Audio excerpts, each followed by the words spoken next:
Isa lang talaga yung ano sa laptop? Hindi po, may dalawang mga May dalawa. lumang model sir. Meron naman po, may naka built-in. Naka po sir, built-in. Ah. Meron naman, tapos may size yung ganyan. Parang ganyan sir, may naka built-in na 4 gig. Doon sa board niya, no? Oo, Kasama sa board. on board na tinatawag. Yung mga bago ngayon, ganyan na po, mga on board. Ah, pwede pala ako na lang magpalit. Madali lang pala.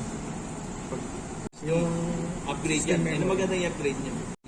Yung static po talaga kasi yun. Kaya sila, hindi rin sila Ayun. delikado rin talaga. Mga blackout ang talaga niyan. O kasi kahit yung kamay may kuryente, di ba? Static. Nakadali na rin ako ngayon. Upgrade lang. Nag-upgrade lang ako sir ng SSD.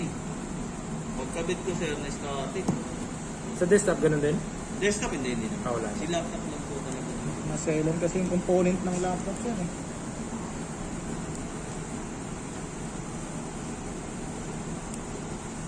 Ako yung dalawa, apat nga yun sir. Pero nagawa ko pa rin yung apat. Pero halos lahat ngayon may cover na yung RAM niya. Hindi, yung ano lang. Ito special kasi yung ano to. Edition to. Puti. Puti. Yan. May Si cover. Lenovo, si HP yung mga nag-cover. Pero the rest, ano lang yung open. Ay, ano sir?